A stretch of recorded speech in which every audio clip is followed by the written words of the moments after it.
মহারাজ যে সেই সকাল থেকে মুখ গোঁজ করে বসে আছেন, সেই মুখ তো আর কিছুতেই তুলছেনই না। মাঝে মাঝে শুধু পিট করে তাকাচ্ছেন, তারপর আবার চোখ বুজে ফেলছেন। এর অর্থ মহারাজ গভীর কোনো চিন্তায় নিমগ্ন হয়ে আছেন। সবই যখন বোঝা যাচ্ছে তখন চিন্তার কারণটা কি সেটাও বলে ফেলুন না হয়। সবই যদি পণ্ডিত বলবে, তবে তুমি কি শুধু বসে বসে টাক চুলকোবে আর ফ্যাল করে এর ওর মুখের দিকে দেখবে? বলো গোপাল, এবার তো আর চুপ করে থাকলে হবে না। মহারাজের মুখ থেকে কেমন কি বুঝছো বলো? আমি না হয় মুখ দেখে বলতে পারছি না, কিন্তু আপনি তো শাস্ত্র পড়ে গ্রহ নক্ষত্র সব একেবারে গুলে খেয়েছেন। তাহলে বলুন এবার মহারাজের কি হয়েছে আর কি হতে পারে। কিচ্ছু হলো না, কিছুই হতে পারলো না, সব কেমন যা তা হয়ে গেল। আমার তো মনে হচ্ছে মহারাজ কোনো অস্থির রোগে ভুগছেন। মহারাজের রোগ, তবে তো বিস্তর দুর্ভোগ। এই নিয়েও কি তোমার কোনো অভিযোগ আছে নাকি গোপাল? না না, আমি আর কি বলবো। আপনারা সবাই যেমন যোগ বিয়োগ চালাচ্ছেন, চালিয়ে যান। আমার তো মনে হচ্ছে মহারাজ পুরনো কোনো শত্রুর বিরুদ্ধে ওই বদলা নেওয়ার কথা ভাবছেন এক মনে। হ্যাঁ, বদলা নয়, মহারাজ নিশ্চয়ই শাস্ত্রের কোনো শ্লোকের আলোচনা করছেন মনে মনে। ওহ, তোমরা সবাই চুপ করবে একটু। সেই তখন থেকে বকম বকম করে তো কানের পোকা বের করে দিলে একেবারে। হলো না, কিচ্ছু হলো না। কি করে হবে মহারাজ? গোপালের মতো অকর্মণ্য লোক রাজসভায় থাকলে কিচ্ছু হবে না। আপনার এখন মন ভালো নেই, তাই ভাঁড় হিসেবে আপনার মন ভালো করার দায়িত্ব তো গোপালের। সেটা না পারলে ইয়ে করুক, চাকরি ছেড়ে দিক। তারপর ওই মন্ত্রী মশাই না হয় বাকিটা সামলে নেবেন। মন্ত্রী মশাইয়ের সেই এক মন্তর, সব বেটাকে ছেড়ে এই গোপাল বেটাকে ধর। থামো থামো, তোমরা থামো এবার। এর হয়েছে, খুব হয়েছে, এবার চুপ করো।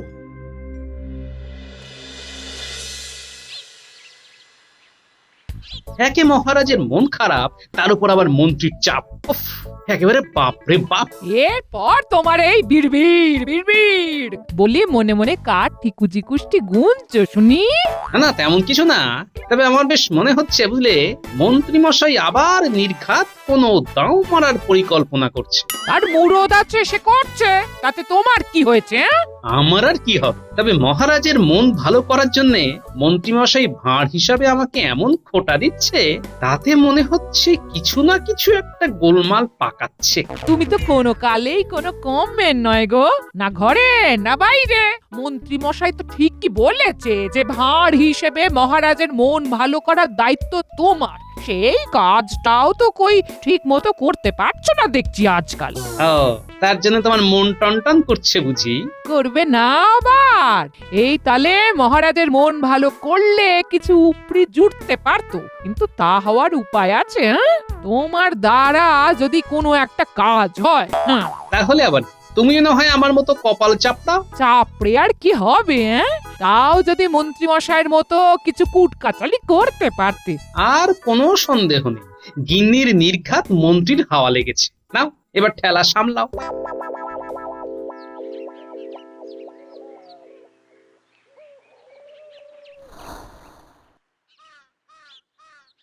এইভাবে মন মরা হয়ে বসে থাকলে হবে মহারাজ? নিজেকে একটু সামলান।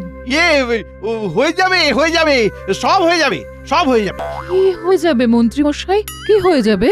মহারাজের মন ভালো হয়ে যাবে। মহারাজ আবার আগের মতোই নড়বেন, চড়বেন, হাসবেন, বকবেন। আহ, তুমি থামবে মন্ত্রী? আমি মরছি আমার জ্বালায়, আর তোমার যেন খুব ফুর্তি হচ্ছে। আপনি শুধু বলে দেখুন আপনার সমস্যাখানা, তারপর দেখবেন ফুসমন্তরে কেমন সব ঠিক হয়ে গেছে। পূর্ণিমা অমাবস্যা আমার সমাধান আপনার সমস্যা। কেন কেন, তুমি কি কোনো জাদুবিদ্যা শিখে এসেছো নাকি ঝপ করে? আহা, আমাকে কোথাও যেতে আসতে হবে না। এ সবই গ্রহ উপগ্রহর সংযোগ। ঠিক এই সময়ই এক ত্রিকালজ্ঞ বাবা তীর্থ করে ফেরার পথে কৃষ্ণনগরে এসে হাজির হয়েছেন। ও মা, তাই নাকি? এ যে আমাদের পরম সৌভাগ্য। আমি তো সেই কথাই বলছি রানীমা।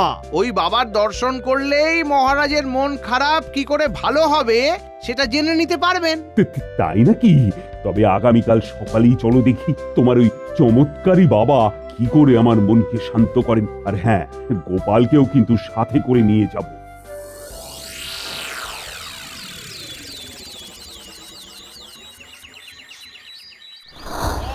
জয় জয় সাধু বাবার জয়, জয় ত্রিকালজ্ঞ বাবার জয়, জয় সাধু বাবার জয়। মঙ্গল হোক, সবার মঙ্গল হোক, মঙ্গল হোক। শনি রবি সোম হলেও চলবে বাবা, খেয়ে পরে থাকতে পারলেই হবে। গোপাল সবসময় ওরকম খাই খাই না করে ভক্তি ভরে সাধু বাবাকে প্রণাম কর। সাধু বাবা তোমার মনস্কামনা পূর্ণ করবে। ওই কারণেই তো আপনার সঙ্গে চীনে জোকের মতন আটকে আছে আর সাধু বাবার কাছে এসে জুটেছে। মুখ দেখে তো মনে হচ্ছে অনেক দিনের কোনো ইচ্ছে পূরণ হয়নি বলেই কষ্ট পাচ্ছ। বলো বাবা, তোমার কিসের কষ্ট? কি এমন ইচ্ছে আছে মনে মনে? আমি আমার তপস্যা শক্তি বলে ওই ইচ্ছা পূরণের উপায় বলে দেব। যথার্থ বলেছেন সাধু বাবা। সাধু বাবা, আপনার অজানা তো কিছুই নয়। আমার ইচ্ছে ছিল রাজ চক্রবর্তী হওয়ার, কিন্তু সেই ইচ্ছে পূরণ হয়নি বলে মন খুব নিয়ে থাকে আজকাল। আছে আছে, এই সমস্যার সমাধানও আছে আমার কাছে। আপনি কিচ্ছু ভাববেন না মহারাজ, সাধু বাবা আপনার ঠিকুজি কুষ্টি পরীক্ষা করে ঠিক একটা ব্যবস্থা করে দেবেন। কি তাই তো সাধু বাবা?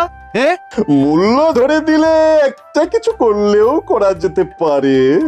কথাবার্তার যা ধরন বুঝছি, কোনো গন্ডগোল আছে বলে মনে হচ্ছে না, কিছু একটা করতে হবে।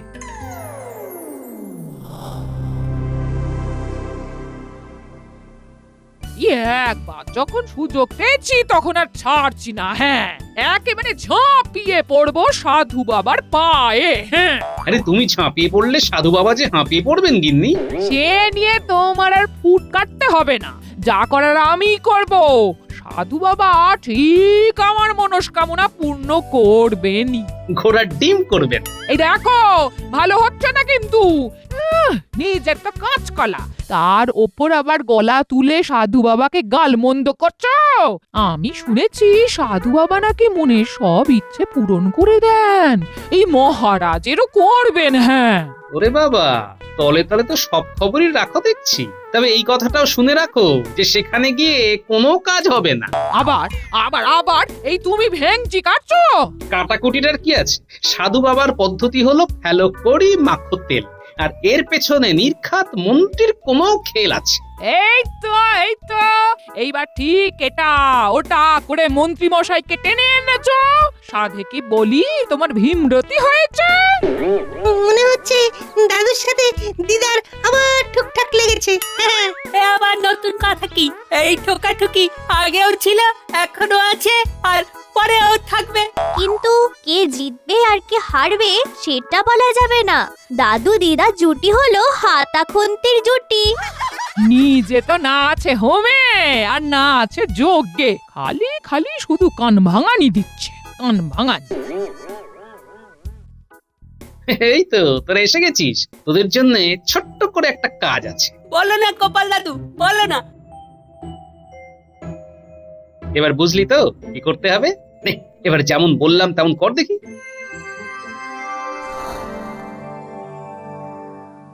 না না, একদিকে বৃহস্পতির ঘরে মঙ্গল, অন্যদিকে আবার শনির কুনজর। বছর বছর ধরে তো এমনই চলে আসছে। একদম ঠিক বলেছেন সাধু বাবা।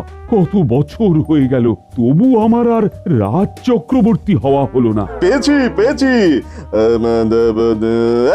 পেয়েছি পেয়েছি পেয়েছি বাবা, আমার চোখকে ফাঁকি দেবে, ঠিক ধরে ফেলেছি। হ্যাঁ, ধরতেই হবে, ধরতেই হবে, না ধরে যাবে কোথায়? এ কি আর এমনি অমনি বাবা, একেবারে ত্রিকালজ্ঞ বাবা। কি ধরলেন বাবা? কাকে ধরলেন? কর্কট ক্রান্তি আর মর্কট ক্রান্তি দুটো মিলে আমার সাথে লুকোচুরি খেলছিল, কিন্তু ছাপ করে ওদের ধরে ফেলেছি। বলেন কি? সে যাই হোক, ধরে ফেলে কাজের কাজ কিছু হলো কি, নাকি আবার সেই যাকে তাই? তাই আবার হয় নাকি? বাবা নিশ্চয়ই কিছু একটা বুঝেছেন। 20 বছর আগে আপনার ইচ্ছে পূরণের সুযোগ একেবারে কান ঘেঁষে বেরিয়ে গেছে। এই যা, ও মন্ত্রী, এই যে বেরিয়ে গেল বলছে। আরে বেরিয়ে আর যাবে কোথায়? ওই শুনুন সাধু বাবা কি বলছে।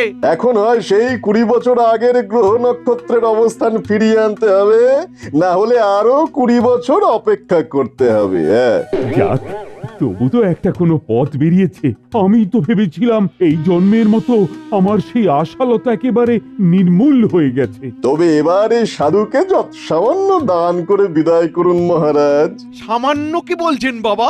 মহারাজ আপনাকে একেবারে সাজিয়ে দেবে কি তাই তো মহারাজ? হ্যাঁ হ্যাঁ হ্যাঁ, নিশ্চয়ই নিশ্চয়ই। এই যে জয় মহারাজ কৃষ্ণচন্দ্রের জয়।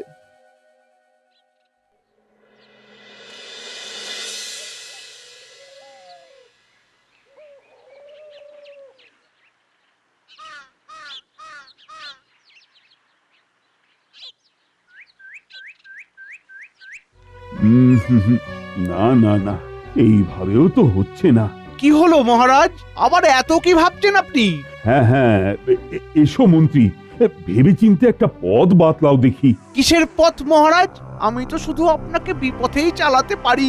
আহ, পথ বাতলাতে বলেছি বলে তোমাকেও কি আবার বিড়বিড় করতে হবে নাকি? না না মানে বলছিলাম যে এ পথ ও পথ সে পথ সব পথই তো খোলা আছে মহারাজ। আপনি যে পথে যেতে চাইবেন সেই পথেই ঘুরিয়ে দেব। হ্যাঁ, সে তো ঘোরাবে। আর সাধু বাবা তো আপনার মুশকিল আসান করার পথ বলেই দিয়েছেন। তবে আর কি, সব সমস্যা মিটে গেল। আরে সমস্যা কি আর এমনি এমনি মিটবে? আমি এখন ওই 20 বছরের হিসেব মেলাই কি করে? আর এমন কি বড় ব্যাপার মহারাজ? দেশের পাঁজি 20 বছর এগিয়ে নতুন পাঁজি তৈরি করলেই সমস্যা মিটে যাবে। তবে তবে আবার কি? তবে এমন ভজকট কাজ রাজজ্যোতিষীর কম্য নয়। এটাও বরং আমি ওই সাধু বাবাকে দিয়েই করিয়ে নেব। আপনি শুধু মূল্য ধরে দেবেন, তাহলেই হবে। যাক বাবা, এতক্ষণে নিশ্চিন্ত হলাম।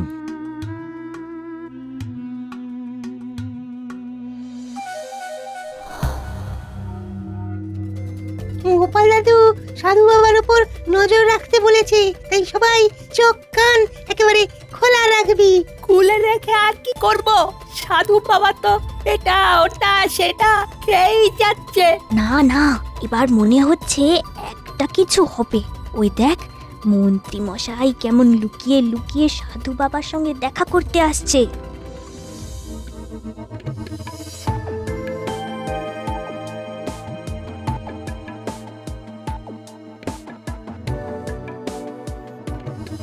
এই যে এদিকে তো বেশ ভালোই খ্যাটন হচ্ছে। বলি, কাজের কথাটা মনে আছে তো? এই কি যে বলেন মন্ত্রী মশাই, সেই কথা কি আর ভুলতে পারি? সবই তো আপনার কৃপা। ঠিক আছে ঠিক আছে, এইভাবে আর গলাবাজি করে কথাটা পাঁচকান করার দরকার নেই। সেই জন্যই তো আমি শুধু মুখ চালাচ্ছি, এই যে বসে বসে খাচ্ছি। তবে বেশিক্ষণ আর খাওয়ার সময় পাবে না, ওদিকে খেলা কিন্তু একেবারে জমে গেছে। জানি তো, মহারাজ নিশ্চয়ই আবার পেঁচে পড়ে গেছেন। ইচ্ছে পূরণ করার জন্য মহারাজকে যে রাস্তা দেখিয়ে দিয়েছো তুমি, আমি তাতে হরকানোর ব্যবস্থা করে দিয়েছি।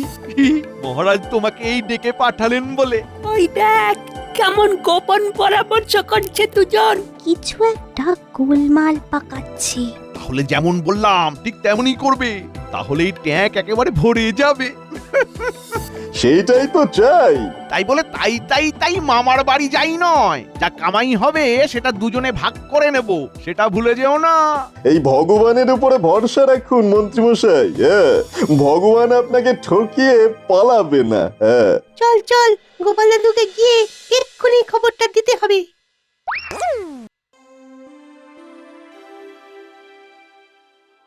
এই যে বলি, রাজসভাতে না গিয়ে হাত পা ছড়িয়ে ভালোই তো বিশ্রাম নিচ্ছ গো, কিন্তু এমন ভাবে চললে যে হাড়ে দুব্বো ঘাস গজিয়ে যাবে গো।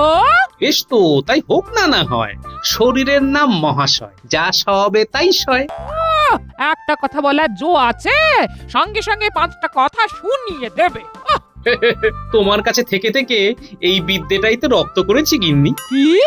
আমি তোমায় কথা শোনাই? এমন কথা বলতে পারলে তুমি? দাদু দাদু, এবার তুমি আমাদের কথা শোনো। একেবারে গরম গরম খবর এনেছি গো। হ্যাঁ হ্যাঁ, বল দেখি ওদিকের কি খবর? আরে ওটা শুনবো বলেই তো এমন জড়ো হয়ে বসে আছি রে। মহারাজের ইচ্ছে পূরণ করার কি সব পথ বাতলে দিয়ে ট্যাঙ্ক ভরার কথা বলছিল ওরা। বটে, ভরাচ্ছি ট্যাঙ্ক আর করাচ্ছি লুট। ব্যবস্থা একটা করতেই হবে দেখছি। আর কি বলছিল বলতো? হ্যাঁ হ্যাঁ, মনে পড়েছে, বলছিল ভগবানের ওপর ভরসা রাখতে, ভগবান ঠকিয়ে পালাবে না। ব্যাস ব্যাস ব্যাস, আর বলতে হবে না। দুয়ে দুয়ে যা চার করার আমি করে নিয়েছি। এবার শুধু হাটে হাঁড়িটা ভাঙতে হবে গিয়ে।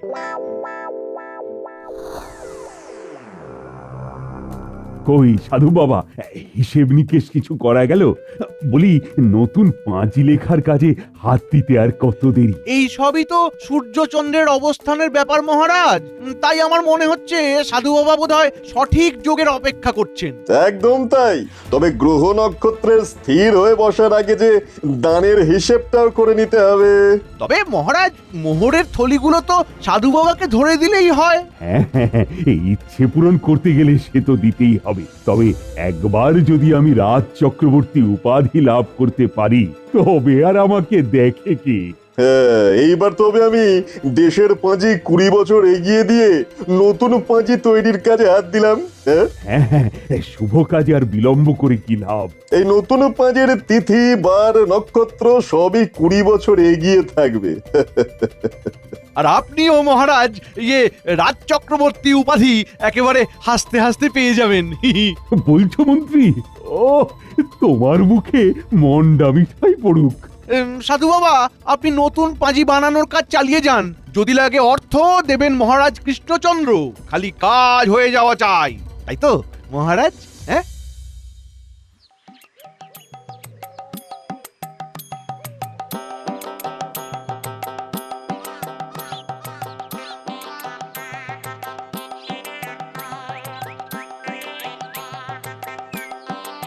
সুপ্রভাত মহারাজ। আরে, এদিকে যে বেশ বড় সড়ো একখানা কর্মকাণ্ড চলছে দেখছি মহারাজ। এই কে? ও, এই তো গোপাল।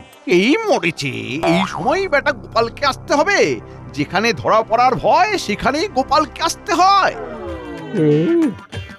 কর্মকাণ্ড এখানে চলছে বলছি।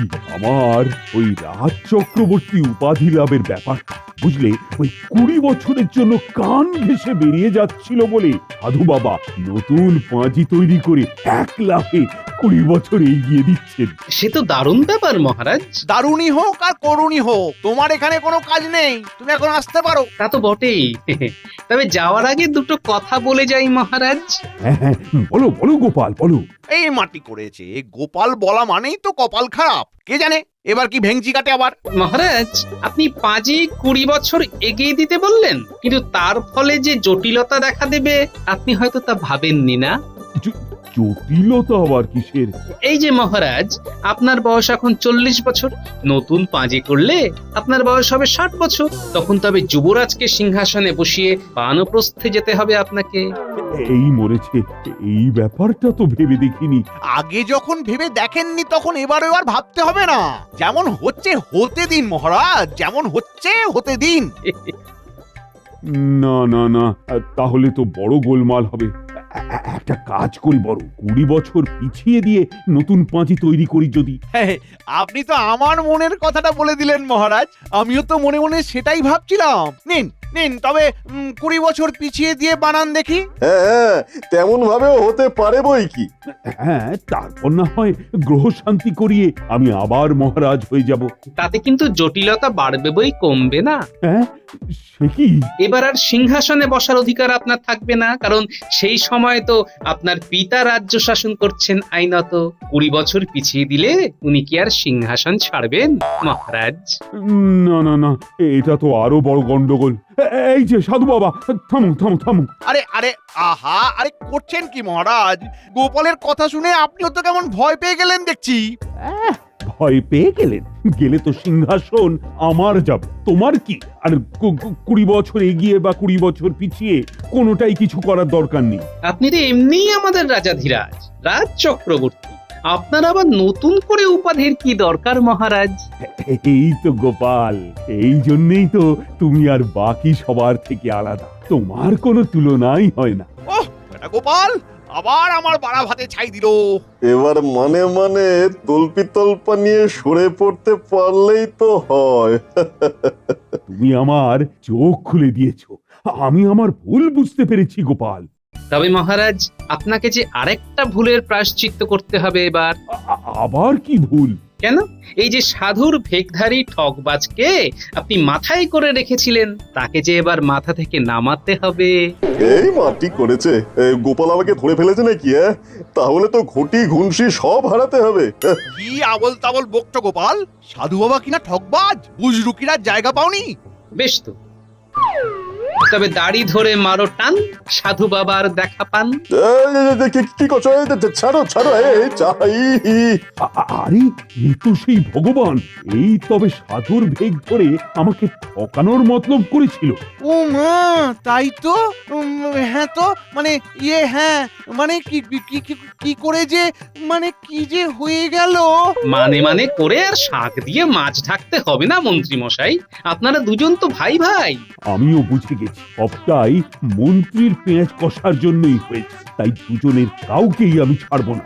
আমাকে ঠকিয়ে মোহর হাতানো তাল করা আমি বের করছি। সুদে আসলে আমি সব উসুল করব। ওরে বাবা রে, পালা রে পালা! ওরে বাবা, পালা পালা! ধরো ধরো ওকে, সে পাই যেন পালাতে না পারে। আর মন্ত্রী, এবার তোমার কি হবে? মিথ্যে কথা, সব মিথ্যে কথা মহারাজ। মহারাজ মানে আমি তো আপনার ভালোর জন্যই মানে মানে আমার কি দোষ মহারাজ, আমার কি দোষ? দোষ নয়, এখন গুনে গুনে 1,50,999 বার কান ধরে উঠবোস করবে তুমি। এটাই তোমার শাস্তি।